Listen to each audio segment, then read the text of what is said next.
नमस्कार, आप देख रहे हैं N24 न्यूज गुजरात। सूरत शहर में साइबर क्राइम का अपराध डिटेक्ट करने वाली लाल gate police commissioner Shri Anupam Singh Gehlot साहब द्वारा सूरत शहर में साइबर क्राइम के मामलों पर तत्काल कार्यवाही करने के लिए आरोपियों के खिलाफ सख्त कदम उठाने के निर्देश दिए गए हैं। इसी संदर्भ में लाल गेट पुलिस स्टेशन में साइबर क्राइम पोर्टल पर एक आवेदन प्राप्त हुआ, जिसमें आवेदनकर्ता मुनीर अहमद नजीर अहमद निवासी शाहपुर सूरत को एक अज्ञात नंबर से कॉल आया। कॉल करने वाले ने खुद को उसके मित्र के रूप में परिचय दिया और बताया कि वह अस्पताल में है और उसे पैसों की जरूरत है। साथ ही उसने यह भी कहा कि उसका गूगल पे बंद है, इसलिए वह मुनीर अहमद के अकाउंट में पैसे जमा करवाएगा और फिर एक QR कोड भेजकर उसमें पैसे ट्रांसफर करने को कहा। इसके बाद उसने मुनीर अहमद को 42,000 जमा होने का टेक्स्ट मैसेज भेजा और एक QR कोड व्हाट्सएप पर भेजा, जिसमें पैसे ट्रांसफर करने को कहा।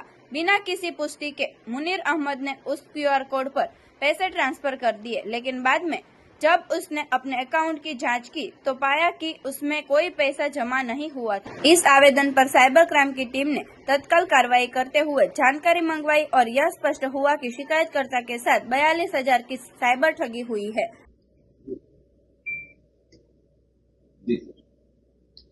લાલગેટ પોલીસ સ્ટેશનની અંદર એક સાયબર ક્રાઇમનો ગુનો દાખલ થયેલો હતો, તો આ ગુનો લાલગેટ પોલીસ સ્ટેશન દ્વારા ડિટેક્ટ કરવામાં આવેલો છે। આ ગુના જે એમઓ છે એ સુરત પોલીસ દ્વારા પબ્લિકને જણાવવામાં આવે છે કે કઈ ટાઈપના સાયબર ક્રાઇમના ગુનાઓમાં પબ્લિક ભોગ બનતી હોય છે, જેથી એક અવેરનેસ માટે પણ આ વસ્તુ જણાવવી જરૂરી છે। આ ગુનાની વિગત એવી છે કે જે અરજદાર છે તેના મોબાઈલ ઉપર એક કોલ આવે છે અને એવું કહે છે કે તમારા એના મિત્રનો હું મિત્ર છું અને અત્યારે હાલમાં હું એક હોસ્પિટલમાં છું અને મારે ઇમિડિયેટ પૈસાની જરૂર છે, પરંતુ મારી પાસે કોઈ ઓનલાઈન પેમેન્ટ કરવાનો ઓપ્શન નથી। હું આપના ખાતાની અંદર કે 42,000 રૂપિયા જમા કરાવું છું, તો આપ મને આ લિંક હું મોકલું, એની ઉપર તમે 42,000 ટ્રાન્સફર કરી આપો। એમ કરીને એક મેસેજ અરજદાર પર આવે છે કે ભાઈ તમારા ખાતામાં 42,000 રૂપિયા જમા થયેલા છે। આ જાણીને જે અરજદાર છે એ જે લિંક હોય છે એની ઉપર 42,000 રૂપિયા ટ્રાન્સફર કરે છે, પરંતુ અરજદાર જ્યારે ચેક કરે છે ત્યારે તેના ખાતાની અંદર આવા કોઈ 42,000 રૂપિયા જમા કરેલા નથી।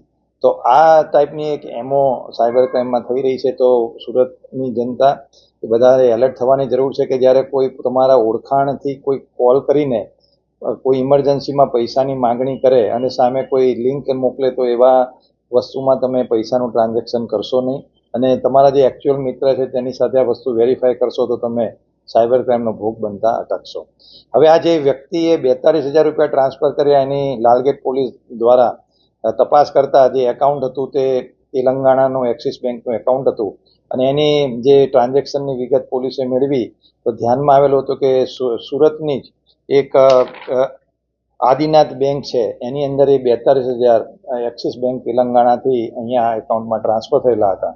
તો લાલગેટ પોલીસ દ્વારા જે આદિનાથ બેંક જે છે એનો સંપર્ક કરીને એકાઉન્ટની વિગત કરતા ધ્યાને આવેલું હતું કે પ્રિયાંશ ઇન્દ્રવદન પટેલ જે રામપુરા લાલગેટનો જ રહેવાસી છે તેના નામે આ એકાઉન્ટ હતું અને એને જ્યારે પૂછપરછ કરતા ધ્યાનમાં આવેલું હતું કે આ પ્રિયાંશ ઇન્દ્રવદન પટેલે આ રીતે બેંક એકાઉન્ટ ઓપન કરીને 25,000 રૂપિયાની અંદર તેનો એક મિત્ર છે પ્રકાશ ઠક્કર જે મૂળ પાટણનો છે અને હાલ એ ગોવામાં રહે છે, એને 25,000 રૂપિયામાં એકાઉન્ટ એને વેચેલું હતું અને આની ઊંડાણપૂર્વક પ્રિયાંશની પૂછપરછ કરતા તેના નામે આવા 13 જેટલા બેંક એકાઉન્ટ ધ્યાનમાં આવેલા છે કે જેણે આ રીતે અલગ અલગ બેંકોમાં આવી રીતે એકાઉન્ટ બનાવી અને પ્રકાશ ઠક્કર છે એને આ રીતે વેચેલા છે।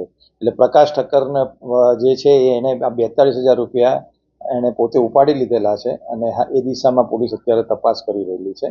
આ જે એકાઉન્ટ આદિનાથ બેંકનું છે એની ડિટેલ્સ જોતા એ હમણાં 45 દિવસ પહેલાં જે ઓપન થયેલું છે, પરંતુ આ 45 દિવસની અંદર અત્યાર સુધી કુલ 116 ટ્રાન્ઝેક્શન્સ થયેલા છે અને કુલ 2,75,00,000 રૂપિયા એની અંદર ટ્રાન્ઝેક્શન થઈને એની અંદરથી ઉપાડવામાં આવેલા છે। એનો મતલબ એવો છે કે આ એકાઉન્ટનો ઉપયોગ સાયબર ક્રાઇમ કે બીજા કોઈ ગુનાહિત કૃત્ય માટે વપરાયેલું છે અને તેનો ઓપરેટ એ પ્રકાશ ઠક્કર કરે છે અને એ એકાઉન્ટ બનાવીને આપનાર પ્રિયાંશ ઇન્દ્રવદન પટેલ છે। તો હાલમાં લાલગેટ પોલીસ દ્વારા પ્રિયાંશ ઇન્દ્રવદન પટેલની ધરપકડ કરી અને એના રિમાન્ડને બધી કાર્યવાહી ચાલુ છે। અને આની આગળ ઊંડાણપૂર્વક તપાસ કરવામાં આવશે. આજે 116 ટ્રાન્ઝેક્શન્સ થયેલા છે એની પણ તપાસ કરવામાં આવશે કે એમાં કેટલા માણસોના પૈસા આ રીતે સાયબર ફ્રોડ દ્વારા આ એકાઉન્ટમાં જમા થયેલા છે. આ પ્રિયાંશના ઘરે તપાસ કરતા તેની પાસેથી બીજી 3 પાસબુક, એક ચેકબુક, એક ક્રેડિટ કાર્ડ એ પણ અમને ધ્યાનમાં આવ્યું છે. તો આ જે પ્રિયાંશ છે આવા કેટલા લોકોને આવા બેંકના એકાઉન્ટ ઓપન કરીને એણે આપેલા છે એ દિશામાં પણ પોલીસ ઊંડાણપૂર્વક તપાસ કરી રહી છે. તો સુરત શહેરને ની પ્રજાને સુરત શહેરની પોલીસ દ્વારા એક સૂચના મતલબ એક અમે રિક્વેસ્ટ કરીએ છીએ કે આવા કોઈ પણ જાતના કોલ તમારા મિત્રોના કે સગાવાલાના નામે ઇમરજન્સી પૈસા ટ્રાન્સફર કરવા માટે જ્યારે કોલ આવે તો એને પહેલાં વેરીફાઈ કરે અને પછી જ એ પૈસા ટ્રાન્સફર જરૂર હોય તો જણાય તો એ લોકો સાયબર ક્રાઇમનો ભોગ બનતા અટકશે. Thank you. देखते रहिए N24 न्यूज गुजरात, सिर्फ हम तक ही नहीं सब तक.